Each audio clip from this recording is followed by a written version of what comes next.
చదువుకోవాలి. మీరు నువ్వు పని చేస్తూ చదువుకుంటావా? పోనీ ఎందుకు రాదురా? మాకు వచ్చి మేమంతా వచ్చి చదువుకున్నావా? ఇష్టపడి చదువుకున్నావు. నీకు కష్టపడుతున్నావు. నువ్వు చదువు రాదని ముందే చెప్పేస్తున్నావు. నువ్వు చదువు రాదంటే రాదు, వస్తుందంటే వస్తుంది. రాదని మనసులో పడకూడదు. ఇష్టపడి ఏ పని చేసినా నీకు కలిసి వస్తుంది. ముందు నీ మీద నీకు నమ్మకం ఉండాలా. కుర్రాడివి కదా నువ్వు, ఎప్పుడు గొర్రెలే మేపుతావా? నెక్స్ట్ లెవెల్కి వెళ్ళాలి కదా. ఇప్పుడు ఆయన ఉన్నాడు, మీ కులమే, వాళ్ళ నాన్న మంచి పారిశ్రామికవేత్త, ఈయన వచ్చాడు, ఈ రోజు బ్రహ్మాండంగా మంత్రిగా పనిచేస్తున్నాడు. మరి నీ మాదిరిగా గొర్రెలే మేపుకుంటా అనుకుంటా ఆయన ఏమైండేవాడు? ఏమంటావు? చదువుకుంటూ గొర్రెలు మేపు. చదువు కూడా ఇంటికాడ నుంచి కూర్చొని నేర్చుకోవచ్చు, అప్పుడప్పుడు క్లాసులో పోవచ్చు, అప్పుడు డిగ్రీలు వస్తాయి. 2 పనులు చెయ్యి. ఎందుకంటే చదువుకుంటే పెద్ద కష్టం కాదు.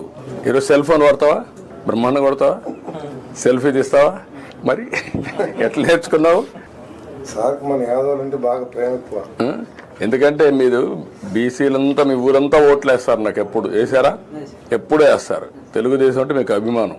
అందుకే మిమ్మల్ని పైకి తేవాలని నేను. అగ్రవర్ణాలే కాకుండా బీసీలు మీరు అందరూ పైకి రావాలి. దానికోసమే నేను ప్రత్యేకమైన శ్రద్ధ పెడుతున్నాను. మీలాంటి కుర్రాలను చదివించడం, ఆర్థిక సహాయం చేయడం, పైకి తీసుకురావడం, ఇవన్నీ.